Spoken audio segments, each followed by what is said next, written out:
ito ay rated SPG. Striktong patnubay at gabay ng magulang ang kailangan. Isang mapagpalang araw kapamilya. Matapos malaman ni Anika ang nangyari kay Coach Gary, gulat na gulat siya dahil si Santino ang itinuturong suspect sa krimen. Si Lawrence mismo ang nagdiin sa kanya bilang pumatay kay Coach Gary. Dahil dito, agad siyang pumunta sa presinto kung saan nakakulong si Santino. Emosyonal si Anika nang makita ang binata na puno ng pasa sa muka gawa ng pambubugbog ng sarili niyang amang si Rigor.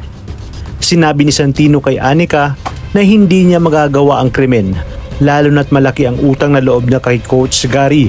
Sinabi ni Santino na noong gabi ng insidente, magkasama sila ni Anika, kaya agad na nagdesisyon si Anika na hingin ang CCTV footage mula sa restaurant kung saan sila nagkita.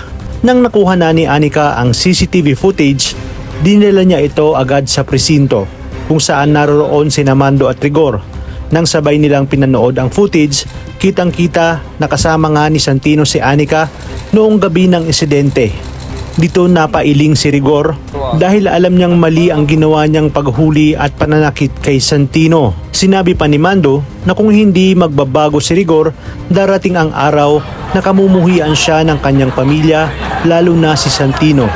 Nang malaman ito ni Colonel Suarez, agad na pinatawag si Rigor at sinabihan na kapag napatunayang inosente si Santino, maaring masibak siya sa serbisyo o mas malala pa nga na makulong siya dahil sa ginawa niyang pambubugbog. Sa kabilang banda, sa araw ng paglilitis, present ang lahat. Kasama si Lawrence na tunay na may sala. Sinubukan niyang idiin si Santino, ngunit nang ilabas ang CCTV footage, napatunayan na wala si Santino sa crime scene noong gabing yun.